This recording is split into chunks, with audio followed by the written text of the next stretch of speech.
Welcome back नाजरीन। खालिद भाई, आज इमरान खान साहब ने मौलाना साहब से, मेंगल साहब से, अचकजई साहब से मिलने की ख्वाहिश का भी इजहार किया है कि मुझे जेल में आकर मिलें।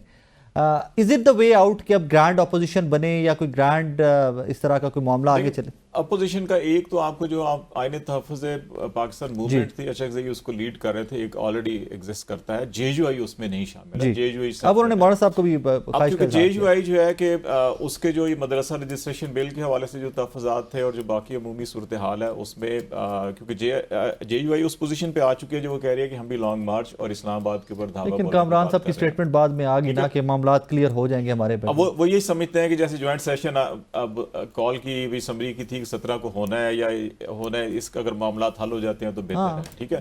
फिर उन्होंने ये भी कहा कि उन्होंने पीटीआई को रिक्वेस्ट की कि हम केपी असम्बली के बहुत से इश्यूज अब सुबह ही आ गए ना, एजुकेशन के, हेल्थ के, तो हम असम्बलियों से, सूबाई असम्बलियों से बिल पास करवा लेते हैं वहां से, क्योंकि वहां पे उनको पीटीआई की जरूरत है।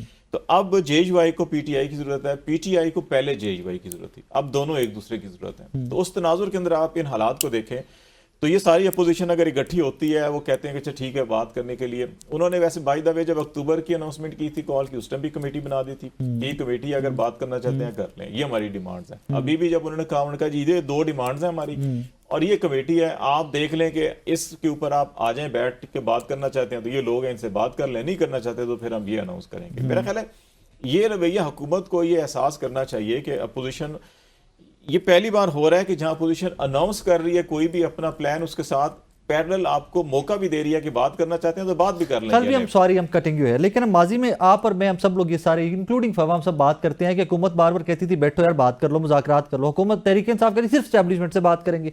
अब तहरीक इंसाफ कहती है कि हुकूमत से बात करेंगे, हुकूमत कहती है भाई हमारे पास टाइम नहीं है, हमें रिटर्न एप्लीकेशन दो या बाज़ाब्ता दरखास्त दो। तो तब ये एटीट्यूड तो दोनों के है ना, चेंज हुआ। पाकिस्तान के अंदर जिस माशरे में हम रहते हैं ना, एक तो अथॉरिटेरियन सोच है हमारी, चाहे सियासी जमातें हैं, चाहे एस्टैब्लिशमेंट है, चाहे कोई भी है। यहाँ पे आम आदमी के पास भी आप चले जाएं तो उसके पास जो इख्तियार होता है वो कहता है तो उनके इस्तेमाल करना है इसको। ठीक हो गया। अभी दूसरा मसला ये है कि हमारी ना अनाएं बहुत बड़ी हैं, हमारे कद बहुत छोटे हैं, लेकिन अनाएं हमारी हमारे कद से हिमालय जितनी बड़ी बड़ी अनाएं हैं, और इसमें सब हम शामिल हैं। मैं इसमें किसी को ये नहीं कह रहा कि अच्छा जी फलां इदारा फलां सियासी जमात ये, तो अब वो अनाओं का मसला बना हुआ है। अच्छा जी मेरा हाथ उत्ते होना चाहिए, ठीक है ना, मेरी नाक नीवी नहीं होनी चाहिए। तो उस चक्कर में आप ये नहीं देख रहे कि आपका मुल्क किस खाई में जा रहा है या मुल्क किधर जा रहा है। मेरी नाक बच जाए, मुल्क जितने आगे जाता चला जाए, मेरी अना बच जाए, अगला जो है या सारे के सारे 2-4 लोग ना, आपके मेरे तो इशू नहीं है ना, 2-4 लोग। आप आज हम उस दिन बात करें जिस दिन पाकिस्तान 2 लाख हुआ था।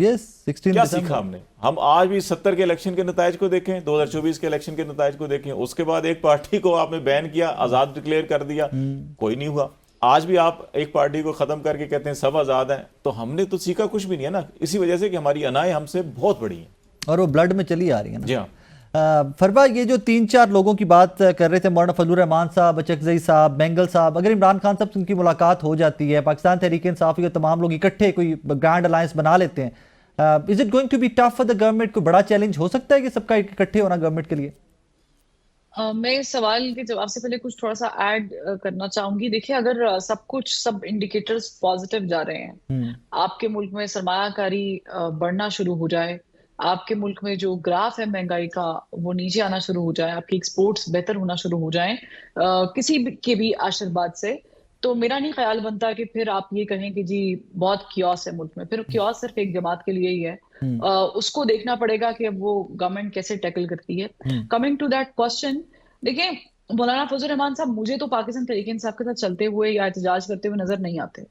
उसकी एक वजह यह है कि वो हमारे सियाने कहा करते थे कि कुछ लोगों की सोहबत होती है, उससे गुरेज करना चाहिए। कुछ नटोरियस लोग होते हैं, अगर आप उनके साथ बैठे हैं तो फिर आप भी नटोरियस हो जाते हैं, हालांकि आपका एक अलग डंका होता है।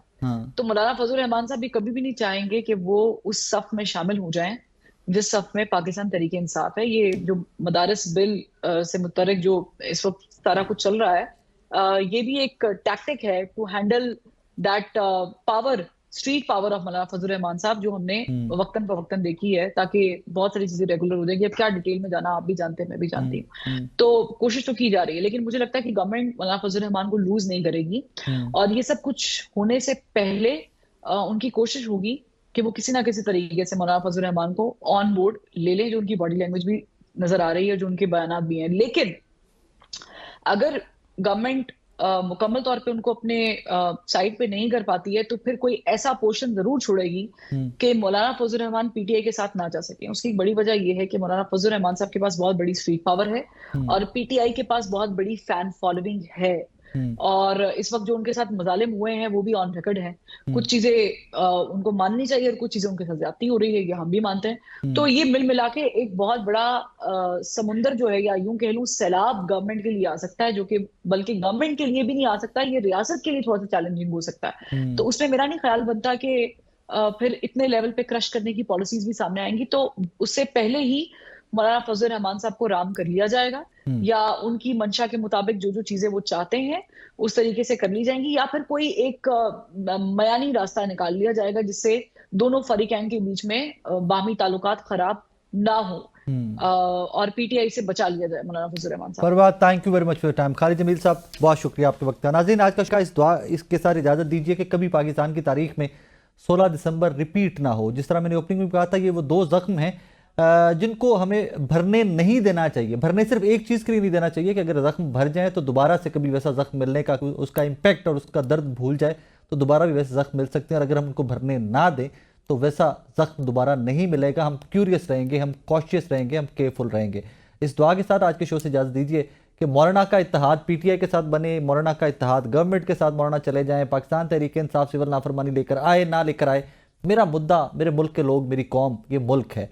अल्लाह पाक सिर्फ वो करे जो आपके मेरे लिए बेहतर है, और उसका एक ही हल है, तमाम बड़े मिल बैठकर अपनी अनाएं भूल कर बात करें, इस मुल्क को उन तमाम प्रॉब्लम से छुटकारा दिलाने में और इस मुल्क को आगे लेकर चलने की बात करें, ना कि आज भी फ़लाँ जगह पे 144 है और फ़लाँ जगह को फ़लाँ लीडर को पकड़ कर नज़रबंद कर दो और इतने दिनों के लिए वो बाहर नहीं आ सकता। हमारे इश्यूज़ आज भी इस लेवल पे स्टक हैं और दुनिया कहाँ की कहाँ चली गई है। अपना बहुत सारा ख्याल रखिएगा, दुआ में याद रखिएगा। अल्लाह हाफ़िज़।